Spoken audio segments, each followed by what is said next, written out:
नमस्कार, मैं हूं मृत्युंजय कुमार झा। शाम के 5:30 बज चुके हैं और अगले आधे घंटे तक आपके सवालों का सबसे बड़ा मंच तैयार है। और अगर आपने कोई ट्रेड किया है या फिर नया ट्रेड करना चाहते हैं कमोडिटी मार्केट में, तो आप सवाल पूछिए। नंबर आप नोट कर लें 02223001634। इसके अलावा आप 02223001635 पर भी अपना सवाल पूछ सकते हैं।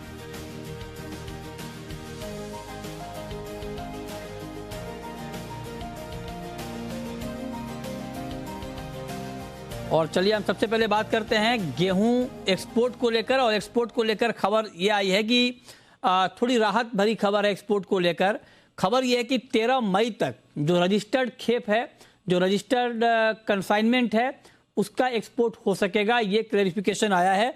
कस्टम के पास जो गेहूं पहले से मौजूद है उसका एक्सपोर्ट हो पाएगा। इजिप्ट एक्सपोर्ट होने वाले गेहूं को भी अनलोड करने की मंजूरी दे दी गई है और इजिप्ट के लिए 61,500 टन गेहूं एक्सपोर्ट होने वाला है।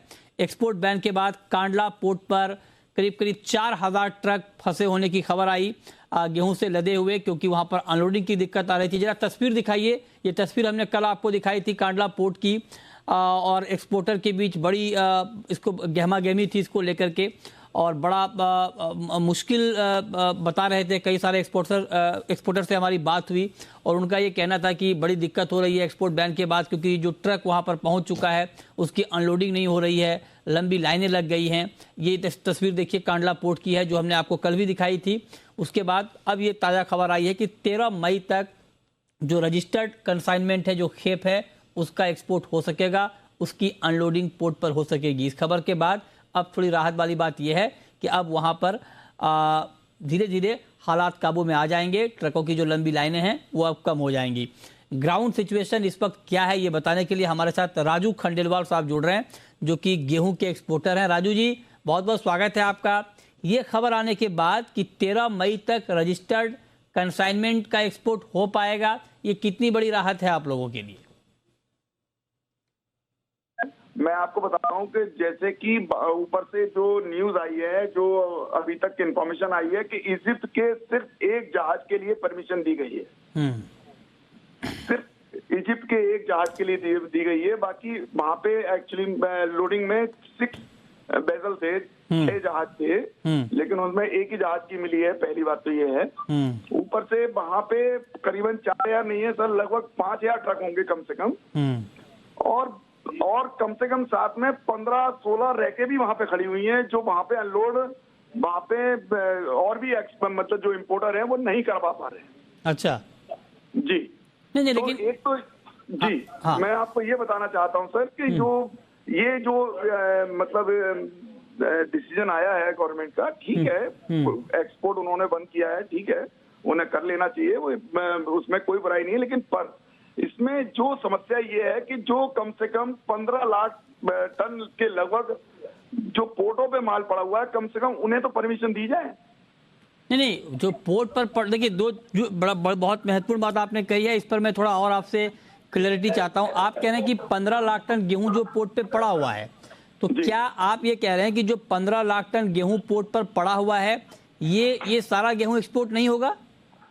मैं वही तो कह रहा हूँ आपसे, यही तो क्लियरेंस नहीं है। जो अभी जो जहाज लोडिंग में है, वह जो जहाज लोडिंग में है उनकी परमिशन नहीं है, तो उनकी क्या परिस्थिति होगी जो 15 लाख टन के लगभग पोर्टों पे पड़ा हुआ है। खंडेलवाल जी, ये जो 15 लाख टन का आप जिक्र कर रहे हैं, खबर ये है कि कस्टम की कस्टडी में जो गेहूं है, मतलब कस्टम के कब्जे में जो गेहूं है, उसका एक्सपोर्ट होगा।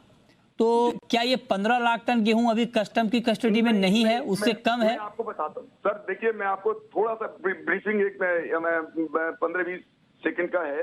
देखिए, जो गेहूं जाता है पोर्टों पे, जैसे पोर्ट पे कांडला पोर्ट की आप ले लीजिए, एग्जाम्पल ले लीजिए, मुंद्रा पोर्ट और कांडला पोर्ट। अच्छा, यहाँ पे स्टेशन के अंदर जब पोर्ट पे अंदर एंट्री कर लेता है कस्टम में, उसे तो हम कस्टम से आपने क्लियरेंस की आपने बात बता दी, लेकिन वो गेहूं वही क्लियर होता है जो जहाज पर लोडिंग के लिए निकलता है। आप समझ लीजिए, जो जहाज लोड हो रहा है वही गेहूं सिर्फ कस्टम क्लियर करती है। अच्छा, उसके बाहर, उस प्रीमिसेस से बाहर जो माल रखा हुआ है इतना सारा, ये जो ट्रक खड़े हुए हैं, ये मतलब कस्टम के अंदर नहीं खड़े हुए हैं, ये बाहर ओपन में खड़े हुए हैं। अच्छा, मतलब कस्टम की सीमा से बाहर है ये। ओ अच्छा। ये जो 4-5 हजार ट्रक खड़े हुए हैं, लगभग 1.5 लाख टन गेहूं, 2 लाख टन तो सिर्फ ट्रक से खड़ा हुआ है।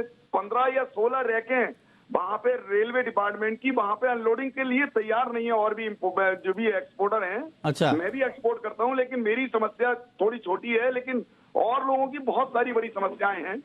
मेरा कहना इतना सा है कि गवर्नमेंट को इस समय जो परिस्थितियां इस समय बहुत खराब चल रही हैं, इतना ज्यादा अफरा तफरी है, मैं आपको बता नहीं सकता हूं। पूरे हिंदुस्तान में कहीं किसी स्टेट में ले लीजिए जो गेहूं उत्पादन के स्टेट हैं, इतनी प्रॉब्लम आ रही है वहां पे कि आप ये समझ लीजिए कि वो मतलब कोई मतलब हल्ला कर रहा है इतना कि मैं नहीं, ये बात देखिए, जब भी कोई इस तरह का डिसीजन होता है तो मैं ये नहीं कह रहा हूँ कि ये दिक्कत हो रही है तो ये ठीक है, या मतलब ये होना चाहिए था। बिल्कुल दिक्कत नहीं होनी चाहिए, इसका स्मूथ ट्रांजिशन होना चाहिए। लेकिन जब भी इस तरह का कोई बड़ा फैसला होता है तो शुरुआत में थोड़ी बहुत दिक्कत होती है, लेकिन ठीक है, आपकी बात अपनी जगह ठीक। एक तस्वीर अभी मैं दिखाना चाहता हूँ आपको। वो तस्वीर पोर्ट पर जो गेहूं पड़ा हुआ है, वो तस्वीर अभी हम आपको दिखाएंगे कि किस तरह से पोर्ट पर, बंदरगाह पर ये तो ट्रक वाली जो लाइन कल हमने आपको दिखाई थी कि लंबी लाइनें लगी हुई हैं। कांडला पोर्ट की तस्वीर, वहां पर करीब करीब ये तो कहा जा रहा है कि 4000 ट्रक अभी कतार में खड़ा है। हाँ, बिल्कुल। तो ये तस्वीर है। लेकिन हाँ, इसको लेकर बीच में अब ये अलग अलग तरफ से बात भी आ रही है कि अब जो रजिस्टर्ड कंसाइनमेंट है 13 मई तक, उसको एक्सपोर्ट की मंजूरी दी गई है। तो इसको लेकर के भी अलग अलग खबरें आ रही हैं, और कुछ गेहूं ओपन में भी, खुले में भी उसकी तस्वीर भी आई है पोर्ट पर पड़े होने की। लेकिन खंडेलवाल जी, अब आप बताइए कि ठीक है, मान लीजिए ये तो, अब इसका सॉल्यूशन है क्या? आप कह रहे हैं कि 15 लाख टन के आसपास गेहूं पड़ा हुआ है। मैं आपको बताता हूँ सर, सॉल्यूशन क्या सॉल्यूशन है इसका?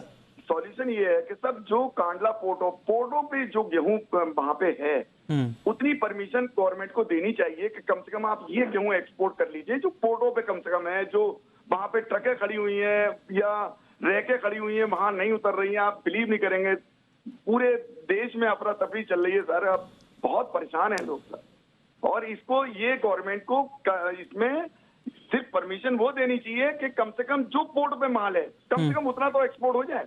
ठीक है, मैं और नहीं कह रहा हूँ। दूसरी बात, आपने जैसे गवर्नमेंट की एक आया था कि एलसी के द्वारा वो एक्सपोर्ट 13 तारीख या उससे पहले की जो एलसी होंगी वो एक्सेप्टेड होंगी। हाँ, लेकिन उसके अलावा भी और भी मतलब रास्ते हैं जिनसे एक्सपोर्ट होता है। जैसे एक सीएडी सिस्टम होता है, जो अमूमन आजकल जो सबसे ज्यादा एक्सपोर्ट हो रहा था वो सीएडी सिस्टम से हो रहा था।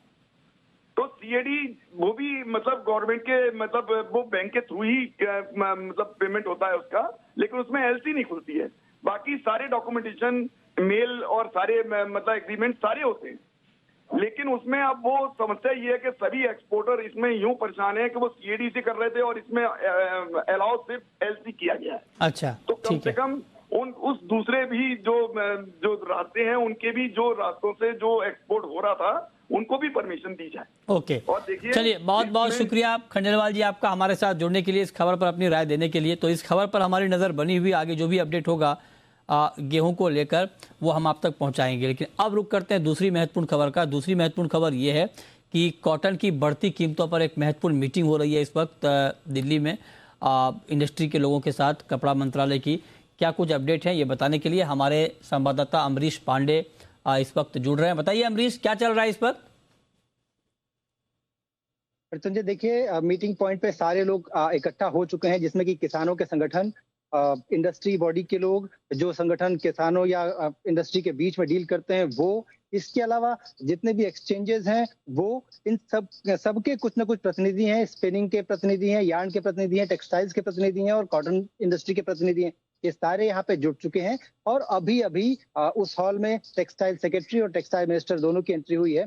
अगले 1 घंटे तक ये मीटिंग चलेगी। उसके बाद ये देखना होगा कि क्या निकलकर सामने आता है पूरे महामंथन से। लेकिन जो एजेंडा है वो स्पष्ट है। सबसे पहला एजेंडा है कि कॉटन की पूरी जो वैल्यू चेन है उसमें किस तरह से जो इनपुट कॉस्ट बढ़ रही है उसको घटाया जाए, और जो कॉटन की कीमतें बढ़ रही हैं बेतहाशा, उन पर तत्काल प्रभाव से नियंत्रण लगाने के लिए क्या कुछ है जो कि किया जा सकता है। एक जो अहम बिंदु हम सवेरे से आपसे बता रहे थे कि एमसीएक्स या किसी भी एक्सचेंज के जरिए जो ट्रेडिंग होती है उसकी क्या भूमिका है, क्या दाम बढ़ाने को लेकर, उस पर भी बाकायदा एक रिपोर्ट मंत्रालय के पास अपनी रिपोर्ट है। इसके अलावा जो संगठन है उन्होंने भी अपने तरफ से एक फाइल तैयार कर रखी है, जो कि अभी इस मीटिंग में मंत्री को सौंपी जाएगी। उसमें स्पष्ट कहना है जो संगठन है उनका कि ये जो दाम है इनकी वजह से हेजिंग बढ़ती है और हेजिंग की वजह से होर्डिंग बढ़ रही है। तो इसमें एक अगर ट्रेडिंग को पूरी तरीके से बैन नहीं किया जा सकता है तो डिलीवरी का सिस्टम लगा दिया जाए, ताकि जो सौदे किए जा रहे हैं वो डिलीवर सीधा हो जाए, बजाय उसके हेजिंग या होर्डिंग बढ़े, ताकि उससे एक राहत काफी तौर पे मिल सकती है कॉटन की कीमतों में। तो कुल मिलाकर अभी देखना जरूरी है कि आगे इस बैठक में क्या होगा। ठीक बात है। तो अमरीश वहाँ मौके पर मौजूद हैं जहाँ ये मीटिंग हो रही है, जो भी आउटकम वहाँ से निकलेगा हम आप तक पहुँचाएंगे। लेकिन खबर ये है कि बैठक चल रही है और बैठक से पहले आप देखिए कॉटन का प्राइस नीचे है। हालांकि एक वक्त दिन में 1000 रुपये तक दाम कम हो गए थे, अभी 600 रुपये तक की गिरावट कॉटन की कीमतों में दिख रही है। 49,350 ये कॉटन का ताज़ा भाव इस वक्त आप देख रहे हैं। चलिए, बहुत शुक्रिया अमरीश आपका, आपसे हम आगे भी अपडेट लेते रहेंगे। लेकिन राजीव जी, ये जरा बताएं कि कॉटन का भाव थोड़ा नीचे आया है, मीटिंग भी चल रही है, अभी दूर रहा जाए कॉटन से? नमस्कार मृत्युंजय जी, बिल्कुल ठीक आपने कहा कि अभी तो कॉटन के ट्रेडिंग में पॉइंट ऑफ व्यू से डेफिनेटली दूर रहना चाहिए, क्योंकि अगर ये मैटर जो है जिस तरह से डिस्कस किया जा रहा है और इसके ऊपर मीटिंग भी हो रही है, प्राइसेस को लेके डेफिनेटली कंसर्न्स बने हुए हैं, तो मुझे लगता है कि काफ़ी वॉलेटाइल रहने वाला आने वाले टाइम में और किसी भी तरफ की कोई अच्छी खासी मूवमेंट देखने को मिल सकती है। अगर मैं टेक्निकली बात करूं तो ट्रेंड अभी भी मृत्युंजय जी अपसाइड का ही बरकरार है। जब तक बाजार 45,000 के नीचे सस्टेन नहीं करता, ट्रेंड अप ट्रेंड ही है। और बट 45,000 आने में यहाँ से आप मान के चलिए 10% की गिरावट आ सकती है। तो इतनी बड़ी मूवमेंट को ट्रेडर आई थिंक नहीं एब्जॉर्व कर पाएंगे और ट्रेडिंग के लिए काफी दिक्कत होगी। तो इससे काउंटर से मैं एडवाइस करूंगा कि थोड़ा दूर रहना चाहिए। ठीक है, तो आप करें कि इस काउंटर से फिलहाल दूर रहें जब तक कोई डिसीजन नहीं आ जाता है। चलिए, अब हम शुरू करते हैं सवाल और जवाब। पहला सवाल है कैलाश चंद्र मोदी का सदलपुर से। पूछिए कैलाश जी। नमस्कार सर। नमस्कार, पूछिए सर, सिल्वर 50,000 आ सकती है क्या? 50,000? ओहो, हाँ, बढ़िया सवाल पूछा है आपने। लेकिन चांदी अभी है 61,295 के स्तर पे। बताइए रवि जी, 50,000 आने की संभावना चांदी की है क्या? बहुत कम संभावना है। मुझे नहीं लग रहा है कि सिल्वर में इतना बड़ा करेक्शन आ सकता है। अगर आप टाइम भी उसको दे तो भी मुझे नहीं लग रहा है कि प्राइसेस जो इंटरनेशनल प्राइसेस है वो बिलो 20 एंड जो डोमेस्टिक प्राइसेस है उसमें बिलो 55 रहने के कोई चांसेस अभी प्राइम ऑफ फेसी पे नहीं दिख रहे। पर्टिकुलर जो हैंगओवर अब तक था वो चाइना लॉकडाउन का था, चाइनीज डिमांड का था, वो भी थोड़ा बहुत रिलीफ शंघाई के रीओपनिंग पे आ चुका है। तो मुझे लग रहा है कि कुछ भी गिरावट अगर आपको 60 बिलो मिले, 4 से रिसेंटली 59 गया था, 58 गया था, तो मुझे लग रहा है कि वो एक बाइंग का अच्छा एंट्री अपॉर्चुनिटी का कहा जा सकता है। डाउन साइड 55,000 का लेवल ब्रेक होगा ऐसा मुझे कम चांसेस दिखाई दे रहे हैं। अपर साइड मेरा ये मानना है कि 64-65 तक के रेंज आपको दिख सकती है अगर आपका थोड़ा 2 से 3 महीने का आउटलुक हो। ठीक है, नेक्स्ट कॉलर नीरज हैं एमपी से। पूछिए नीरज जी। सर, हमारा गोल्ड पे सवाल है, करंट रेट में सेल करें कि बाय? करंट रेट पर सेल या बाय? जी सर। गोल्ड पे, ओके। राजीव जी, 237 रुपए ऊपर है एमसीएक्स पर गोल्ड इस वक्त और 50,500 के आसपास है। एग्जैक्टली इस भाव पर क्या ट्रेड बन रहा है गोल्ड में? मुझे लगता है कि गोल्ड में भी थोड़ा बाजार काफी गिर गया था, तो बॉटम आउट होता हुआ दिख रहा है। अगर मैं इंटरनेशनल मार्केट की बात करूं तो कल और परसों के सत्र में एक अच्छी रिकवरी देखने को मिली। गोल्ड $1,800 के नीचे सस्टेन नहीं किया, तो करंट भाव पर अगर खरीदना है तो खरीद सकते हैं। अगर ट्रेडिंग पॉइंट ऑफ व्यू से खरीदना है तो इसमें मृत्युंजय जी स्टॉप लॉस मेंटेन करना पड़ेगा 50,250 का और टारगेट रखना पड़ेगा 50,800 का। और अगर पोजिशनल बेसिस पे बाय करना है तो मैं एडवाइस करूंगा अराउंड 50,100 के आसपास आए, वहां पर खरीदारी करें और 49,900 के नीचे का एक स्टॉप लॉस मेंटेन करें। पहला टारगेट रखें 50,500 का और दूसरा 50,800 का। ठीक है, हितेश जैन है अगला सवाल। हितेश जैन साहब का एमपी से जोड़ रहे हैं। पूछिए जैन साहब। जी सर, हल्दी 10,000 का रेट कब तक हो जाएगा? हल्दी 10,000 के भाव तक कब तक पहुंच जाएगा? बताइए राजीव जी। मृत्युंजय जी, जिस तरह का ट्रेंड हल्दी में बना हुआ है, मुझे अभी फिलहाल तो ऐसा लगता है कि 10,000 से पहले इसको थोड़ा और नीचे आना चाहिए। लगातार अभी हम देख रहे हैं गिरावट इसमें आते हुए 11,000 के स्तर से, तो मुझे लगता नहीं है कि इजीली भाव 10,000 के आने चाहिए। इससे पहले भाव जो है थोड़ा नीचे की तरफ दिखते हैं। मुझे लगता है भाव एक बार 8,000 के स्तर को छूने चाहिए। अच्छा, तो आपको लगता है कि एक बार 8,000 के स्तर तक भाव पहुंच सकता है, उस पर आप नज़र रख सकते हैं।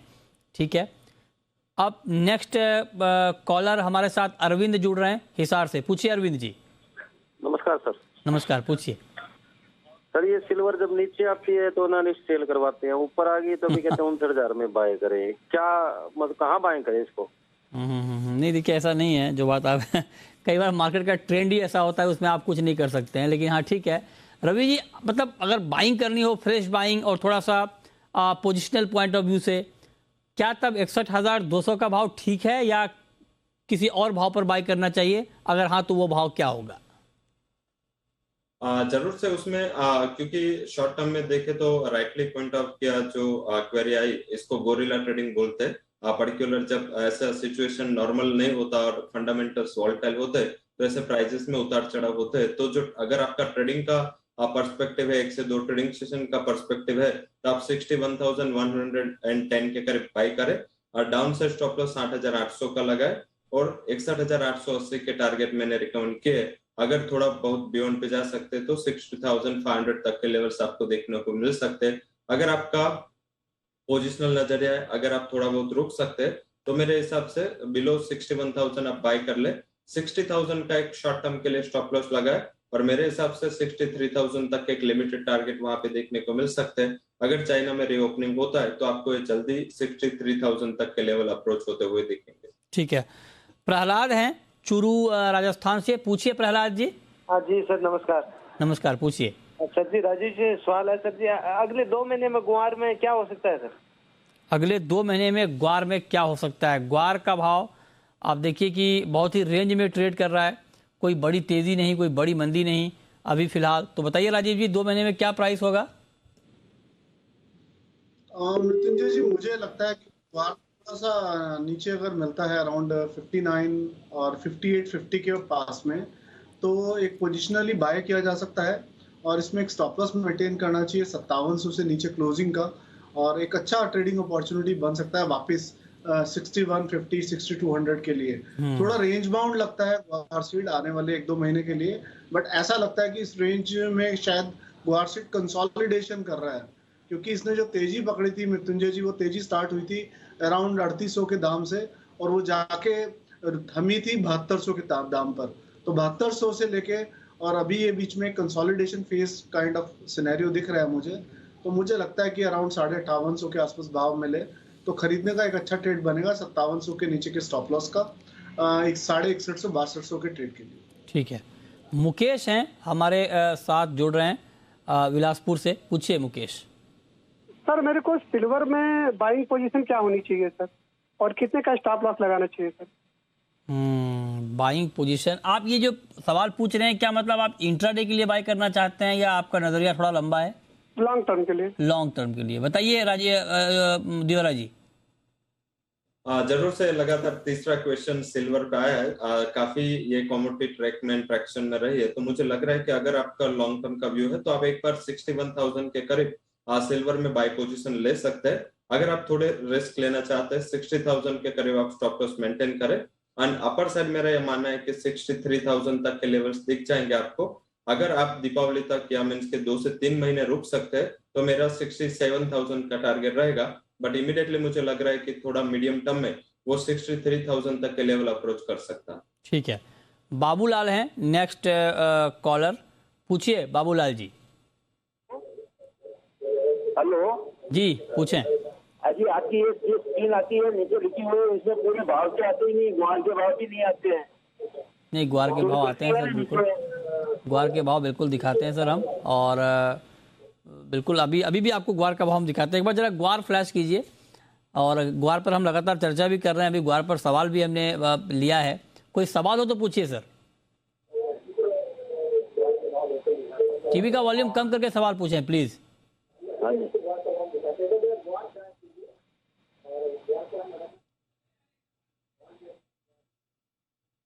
लगता है उन तक आवाज़ नहीं पहुंच पा रही है। ठीक है, चलिए एक सवाल मेरा नेचुरल गैस के ऊपर होगा, क्योंकि नेचुरल गैस में आप देखिए तेज़ी बढ़ गई है, 5% से ज़्यादा नेचुरल गैस के दाम बढ़ गए हैं, 643 के ऊपर एक बार फिर से वही तेवर नेचुरल गैस के दिख रहे हैं। तो बताइए राजीव जी, आज की इस रैली में क्या किया जाए? मृत्युंजय जी, मुझे लगता है रैली थोड़ी और कंटिन्यू होनी चाहिए, ये 660 665 तक जानी चाहिए। बट ये काउंटर काफी वॉलेटाइल है, तो इसमें एंट्री और स्टॉप लॉस देना बड़ा डिफिकल्ट टास्क है, तो इसीलिए हमने इसमें ऑप्शन पे कॉल दिया है। मेरे हिसाब से 650 के स्ट्राइक प्राइस की कॉल ऑप्शन को बाय किया जा सकता है अराउंड 27 रुपए के आसपास। 21 रुपए का स्टॉप लॉस रखना चाहिए। मुझे लगता है कि 38 रुपए और 45 रुपए 2 टारगेट इसमें अचीवेबल हो सकते हैं। तो नेचुरल गैस में जिस तरह की वॉलेटिलिटी है, तो ऑप्शंस के थ्रू ट्रेडिंग करना चाहिए। ठीक है, ऑप्शंस के थ्रू आप कह रहे हैं कि ट्रेड करना चाहिए, इसमें आप नज़र रखें। करीब करीब 5.25% की तेज़ी MCX पर नेचुरल गैस में दिख रही है। 643 के स्तर पर भाव इस वक्त ट्रेड कर रहा है। क्रूड पर दिवारा जी आपका व्यू? क्रूड तो मार्केट बिल्कुल रेंज में फंस गया, एक्शन पूरी तरह से गायब, 8,870 के आसपास ट्रेड कर रहा है, 6 रुपए 4 रुपए की नरमी है इस वक्त महज। क्या किया जाए क्रूड में?